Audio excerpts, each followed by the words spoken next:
Napokuwa napikia hizi kuni huwa najisikia vibaya. Kama upande wa macho nasikia maumivu.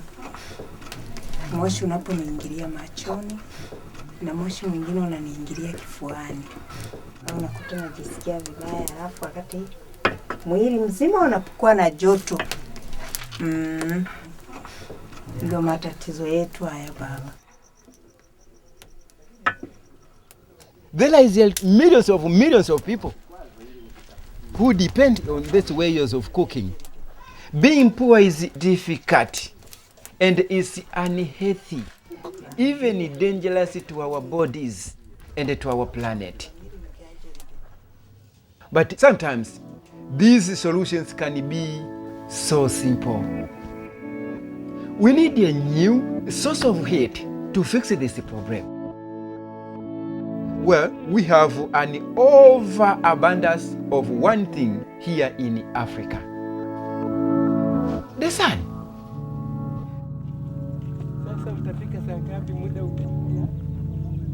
This is where my friends and I are trying to change the ways poor people live.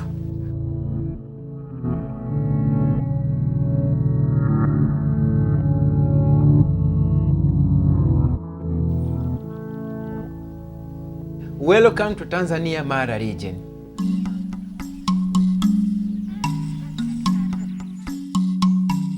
I went to Tanzania with Lynn, my husband, maybe 7 years ago, just to visit, and I kind of fall in love with the people. And I saw the disparity between how much we have here and how little they have there.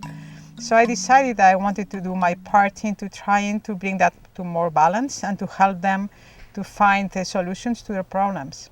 In Tanzania, we don't have a dictator, we don't have war, we have only poverty.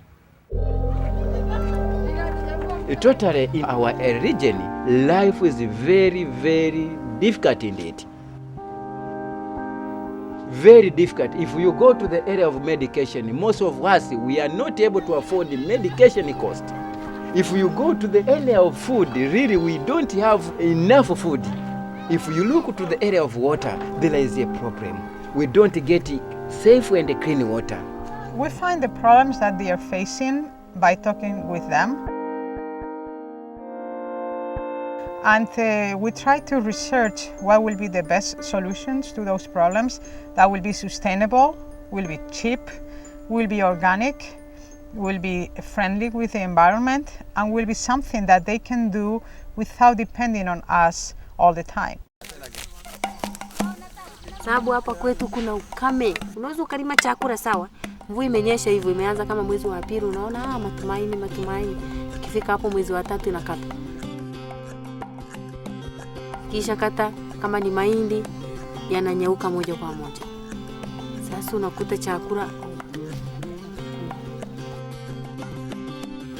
Many of the people have hunger. They don't have enough food to eat. Nearly 75% people are suffering with malnutrition. The food is not enough.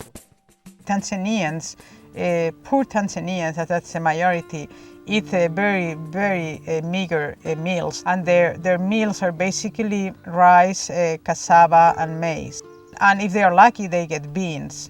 And that's basically the extent of it. Even vegetables are expensive in the market, and most people, they eat very, very little vegetables or none. Most people in the area are malnourished, and some of them, they are starving. So the life expectancy of Tanzanians is only 42, 45 years of age. That's so different from Westerns. Most of the people normally buy from the market. where the food from the market comes from. It comes from the farmers, subsistence farmers. Sometimes the land is very little. It's not enough. So if there is no way of just maintaining the low amount of rain you received, you will not harvest at all. So that is hunger. The agriculture here is not feeding everybody. And because it's not feeding everybody, it makes people to wonder whether they need a lot of external support or not. The government's giving a lot of bags of maize, creating dependence syndrome. And sometimes they think they are useless themselves. We have seen that international aid that comes to the countries and drops all kinds of supplies and drops food and drops stuff usually is not a real solution. So we support the communities to support themselves. We have to stand up and do something. Let's make a sustainable agriculture project. Let's teach people how to fish rather than to give them the fish.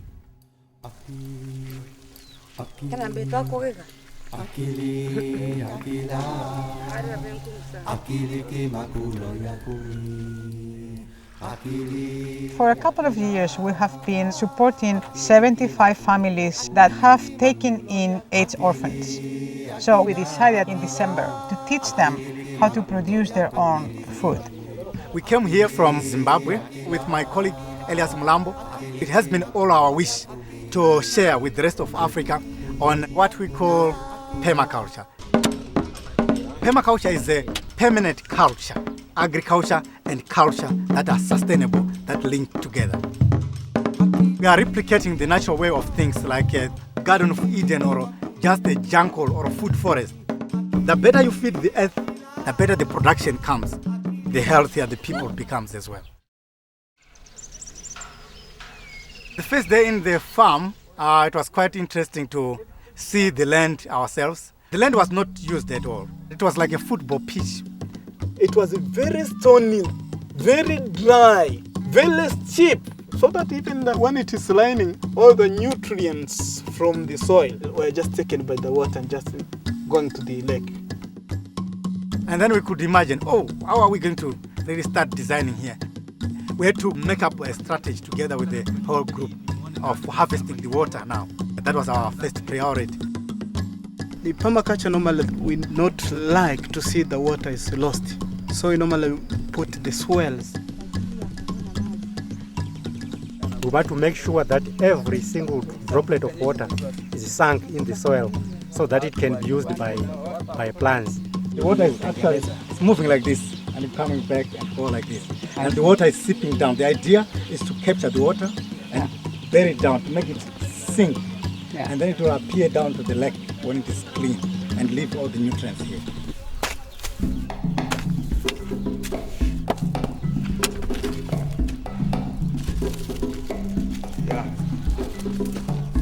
And then we had to teach the farmers the land use plan. That is where to place what.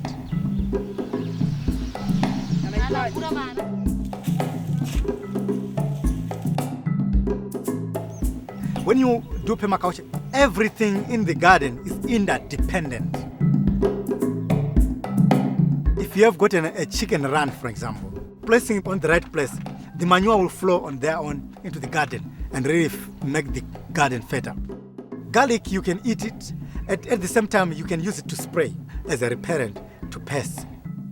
The legume is going to drop a lot of kind of organic stuff down there and make the land really appreciable. At the same time, creating mulch and harboring the microorganisms that are our workers in permaculture. We call them our workers, but they're the ones who loosen the soil and make compost. So the more you connect these elements, the more you make that community, plant community stable. These are the dry leaves of the plants. Yeah? They are decomposing, you see? They are decomposing. There are also organisms here. These are millipede. Yeah? And these are ants. In the nature, they are just adding to the soil nutrition. When these ants die, when decompose, it makes nutrition to the plants.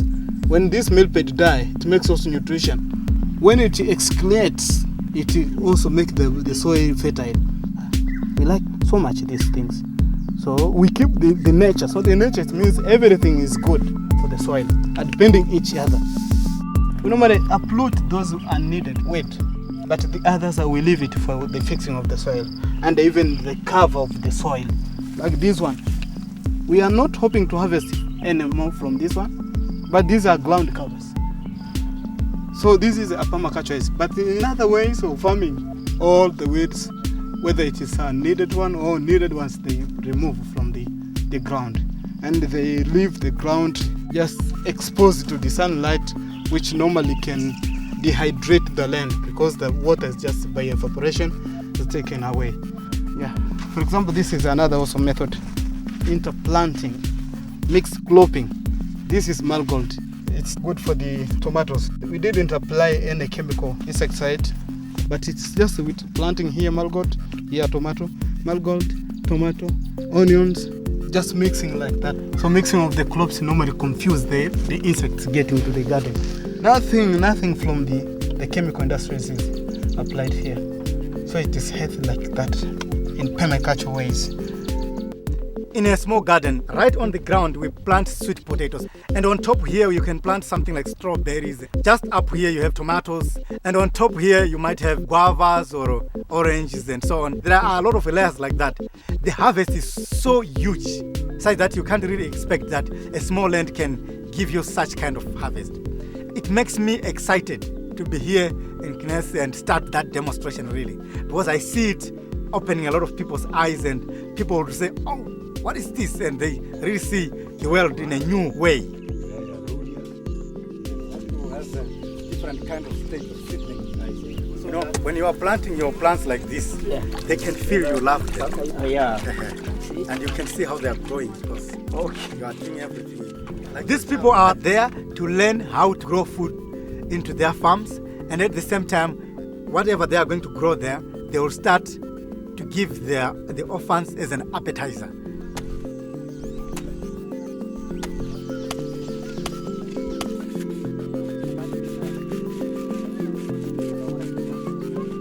They replicate their knowledge that they have been learning there, they will actually grow some things in their own plots.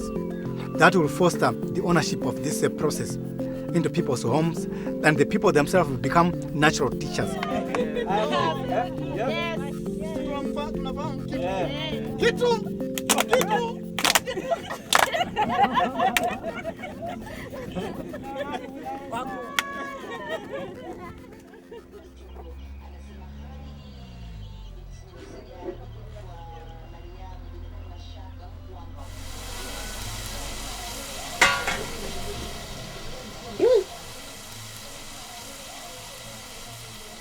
In this area, the women are the one responsible for preparation of food. This actually represents millions of people who are suffering with the problem of cooking with the firewood in smoke rooms. Nje tunashindwa, maana wakati wa kiangazi kuna jua kali. Kipindi cha mvua tuna usumbufu wa mvua, ndio maana tunaona kupitia kwenye kajumba hivi. Tahadhari ya kurowana. Napika, natumia kuni. Gharama hizi ni kubwa kwangu. Ni kubwa kwangu hii gharama kununua kuni. Naweza nikatumia 500 huko milimani. They are using a lot of time, most of their time on collecting firewood for cooking. And they are using a lot of charcoal. We depend on charcoal. Charcoal is made from cutting of trees. You cut trees down and then you burn it. We destroy our own trees. We know that. But the problem is that we don't have any other alternative. Any person can come and say that stop cutting this tree. And I have no any means of or any different alternative on how can I survive. So I don't stop cutting some trees.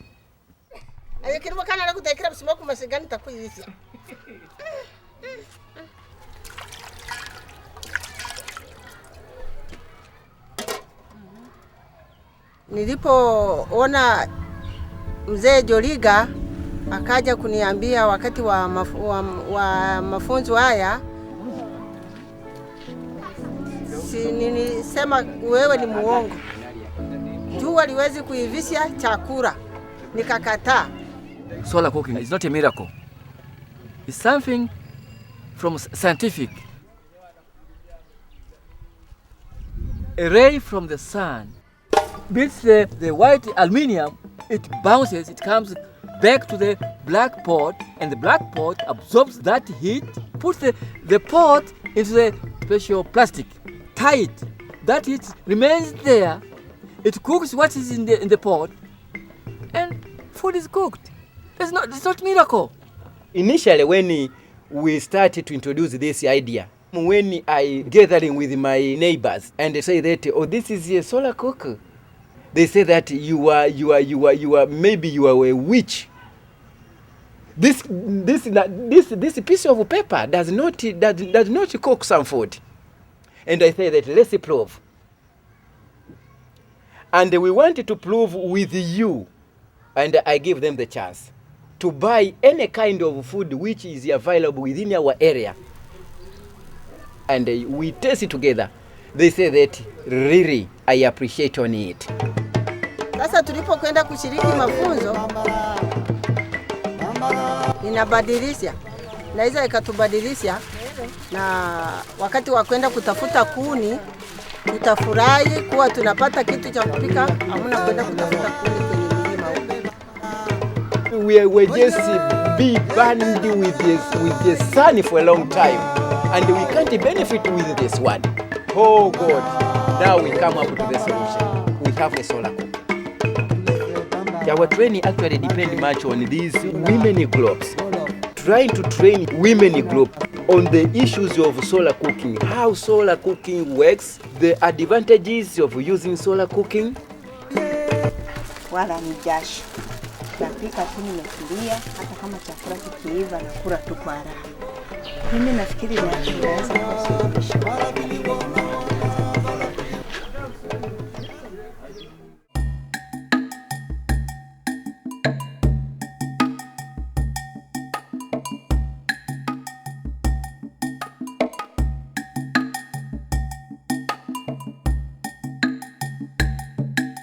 When we first started working in Musoma, in Mara region of Tanzania, we were focusing more on microfinance and focusing somewhat on alternative health and focusing on support of orphans. But while we were working in these areas, we would talk with people in villages and we would discuss the priorities and the problems that they had. We had one meeting in Kinesi village once where the people that we were meeting with said that their biggest problem and their highest priority was clean, safe water. Their second priority was clean, safe water. Their third priority was clean, safe water. Their fourth priority was malaria. And their fifth was education. And we found similar ideas in most all of the villages we went to, and the water situation there is just terrible. Most villages don't have a clean, safe source of water. Some will walk 5 to 10 kilometers one way in order to collect dirty, polluted water. I'm trying to look at the places and to meet with the women who just facing some water, to discuss the difficulties of the community at large. Kama sasa hivi ambapo tunakuja huku kwenye kazi, inabidi ni actually they are suffering with the water problems. Since she wakes up, since morning until evening, really, she don't have even a single minute of having a rest. And this seems a very problem. And the water which they have just facing, they don't satisfy the whole family. So it's very terrible. Kule kuna ziwa. Sasa huyu mama anachota haya maji. Natumia kunywa, kufuria, kuosha vyombo, yani mara 12. Mara 12. Hey, Saa zingine watoto hawezi wakaenda shule kwa ajili ya kazi ya maji.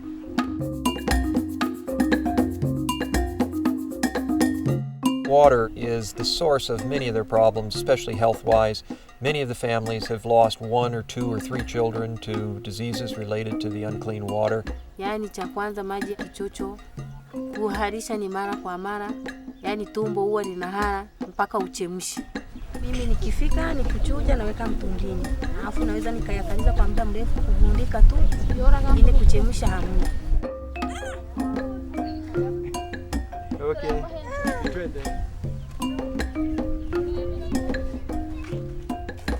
Hebu leta nikusaidie kidogo, maana sasa hii yataka moyo hii, maana majaya.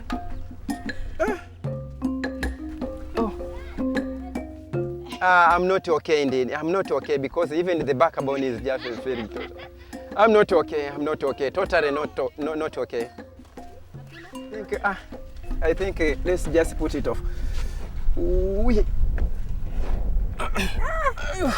I think these women actually have a problem.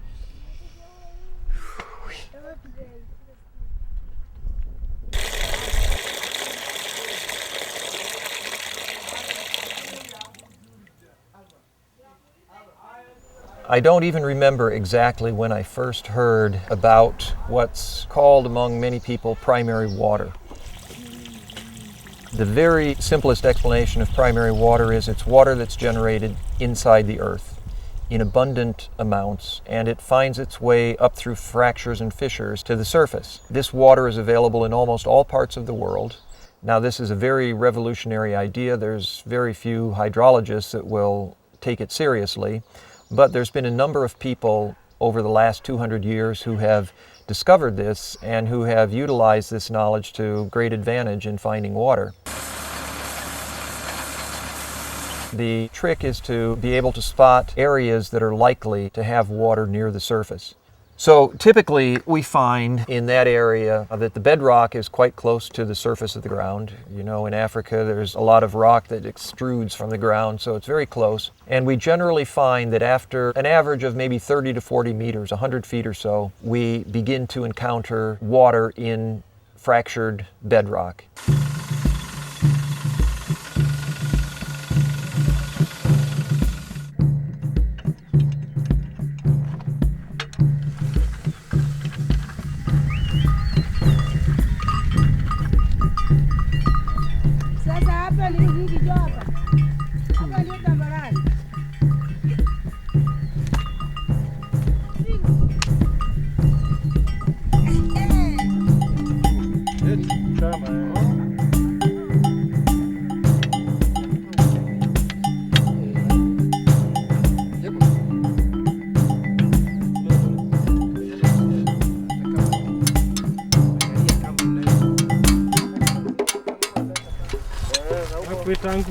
Tangu nani umeshakuwa mjuaji sana. Sasa nilipoleta nikwambia keki kinasumbua. Bado kuna ile ile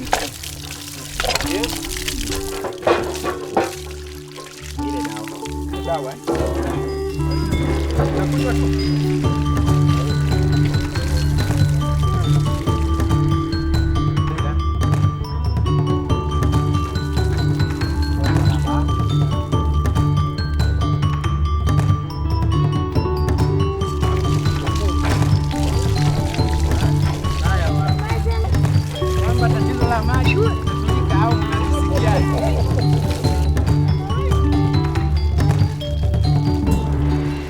We have all water tested by the government laboratory. It's generally of a very high quality water. It's typical of bottled water because it's deep in the ground and very protected by overlaying layers of bedrock. Tunasikia vizuri sana kwa kijiji kwetu hapa. Mnafurahi sana. Tunafurahi sana maji. All of the village have just feeling well, feeling okay, feeling good because we have some water around. We are giving the local ownership of the borehole. Unafunga, kuna moja unazulilia, nyingine inatai. In the process of drilling this well, the community members of this village contributed, I can say, 25% of the total cost. And that well now will be owned by the community. I've been talking to some community members that they are very happy. And from now they'll drink clean and pure water. They'll never, never, never use salt and mud water anymore. Cholera, typhoid, and other waterborne diseases will no longer be in this area. And people will be more clean, will be using clean water and safe water all the time. So their clothes will be white, very clean, their food will be very nice. So no more diarrhea diseases.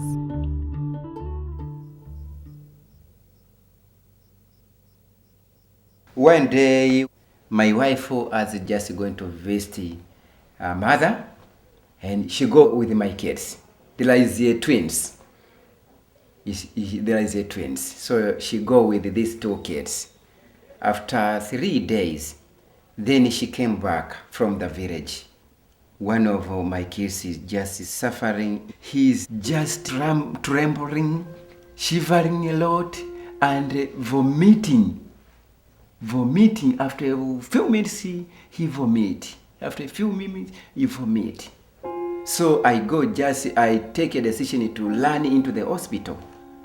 And after making a blood test, they found that there is a lot of malaria viruses found.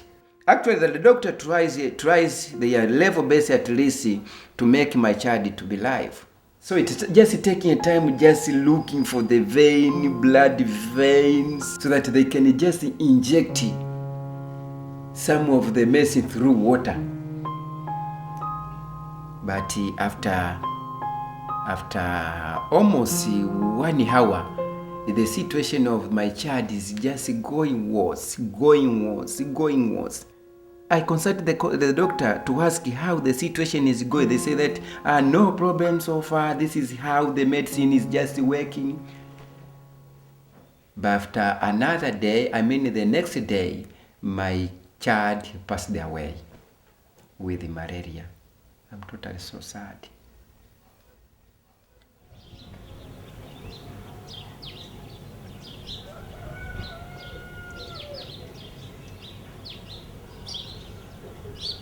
Malaria is dangerous, and we are living in the region of the mosquitoes, a lot of mosquitoes. Malaria is a tropical disease which normally transmitted by infected mosquito. When they inject, they sting you. They just leave the parasite to your blood. These malarias affected the people's life. It is not so easy 1 month to pass without one among the member of the family to be suffered from malaria. And if that one is suffered from malaria, now you have to find money and just take the sick person to the hospital. And that is a lot of money.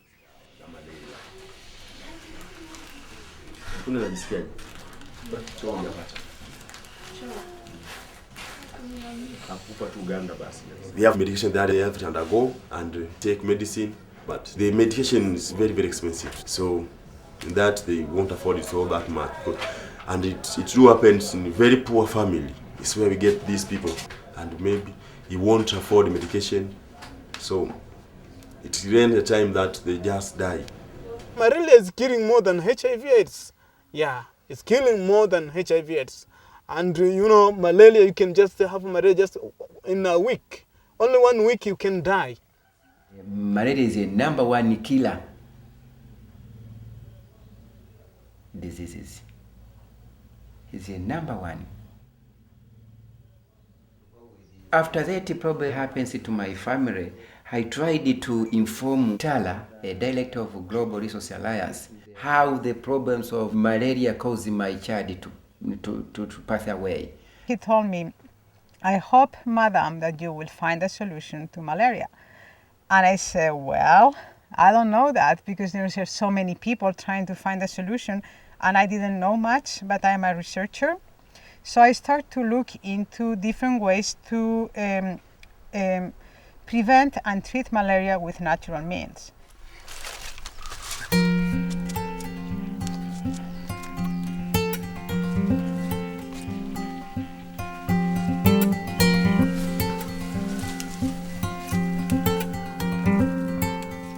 Neem is a tree. It was not indigenous in Tanzania. It comes from India. More than 2,000 years ago, the Indians were using neem. It's one of these magical trees that can be used for skin conditions, for parasites, for fungus. So we discovered that the Light Foundation in Kenya had been using neem to prevent malaria since the year 2000 with very good results. When the mosquito is injecting a person and found the person, the blood has got neem drops, it sterilizes the parasite injected by the mosquito. So it keeps the blood clean for all time. These are malarial treatment. This is Artemisia annua. Artemisia is a hybrid plant which is recommended by the World Health Organization just to be used to kill the malaria parasite in the blood. My interest nowadays, I need to solve many of the problems naturally. If it is a disease, just solve it naturally using herbal medicine. Another thing that we have started to use to treat malaria that I am really excited about is called MMS, Miracle Mineral Supplement. This is something that a man called Jim Humble developed a few years ago. It's a formula, it's a mineral supplement that combines sodium chloride, which is different from chloride, with citric acid to produce chlorine dioxide.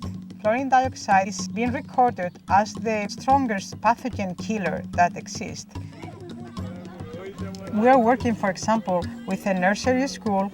The last medical test showed that out of 200 children, 41 of them had malaria. There's a huge amount of children with malaria.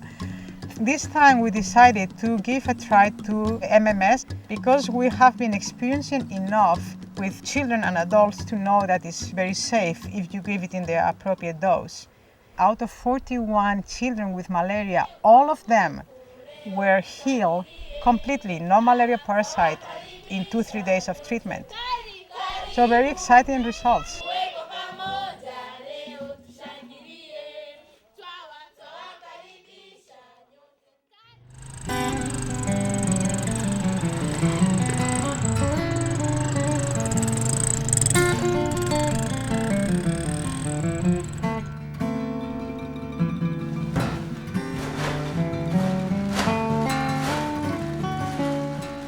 Watu wengi wamethamini waugue malaria, wasilale kwenye chandarua. Huwezi ukaweka tu yule mtoto yatima au na mazingira magumu ndio akawa tu kwenye chandarua.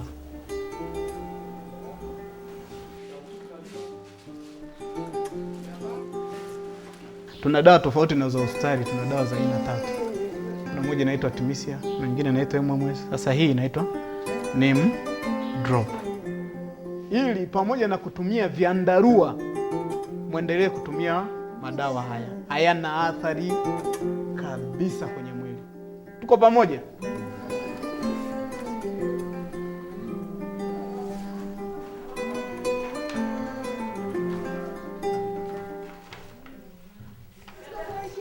Kwa kweli.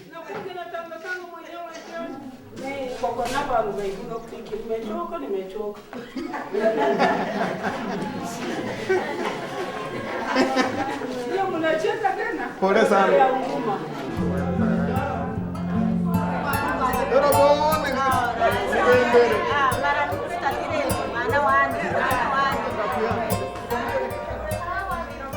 Halo. Kitu ambacho ni cha maana zaidi ni kwamba hizi dawa ninyi mna uwezo wa kuzitengeneza wenyewe. I have trained more than 20 groups of the people in different villages how to make and prepare in a quality ways so that they can keep just doing themselves and helping each other, to their families and to the other surrounding communities. So that we can all together, join together, unite together for fighting this enemy. You can't just wait until the problem just going big and big. by distributing these mosquito nets, by trying to train on the use of MMS, neem drops, artemisia, and the other herbal medicines. This is actually Global Resource Alliance tried to look a simple solution on how we can combat on malaria.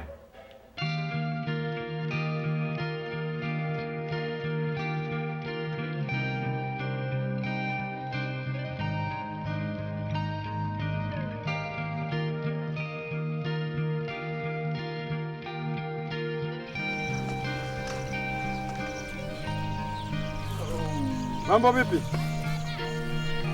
Salama, habari ya kwako? Salama, habari ya kwako? Nzuri. Alafu na tuta lingine tena tumetengeneza kule. Generally, the farm is growing well, and we expect it to harvest more due to, as you see, the beans, it's just growing well, and they are very happy to proceed with this kind of work. Ndio maana ya kilimo cha nani kama kacha. Ndio kama kacha. Ndio kama kacha. Kuna huko magimbi. Magimbi. Yako huko. Ah, okay, twende. Hata this is tomatoes. Tunategemea kuvuna ili tupate mavuno, yani tupate mali mbe. Tukishapata mali pa makacha tayari. Families involved in this permaculture plot in Kinesi, they started working in December. They had nothing there. They started building the fence and planting everything, creating the swales, planting everything. So now they're starting to harvest their products of their work. The first thing that they have been harvesting are cabbages. So they're bringing cabbages home and everybody's very excited about it. Mimi napenda sana. Kwanza nimeshanifurahisha, nimeshaona manufaa yangu, nimeshapata ufundi. Yani hata sasa hivi nikienda kulima shamba langu, yani naona ni kama kazi rahisi tu. Yani ukishavuna kama banana zikisha weka matunda vizuri, maharagwe umeweka huku, machungu umeweka huku. Kwa hiyo ni nafuu kama kacha.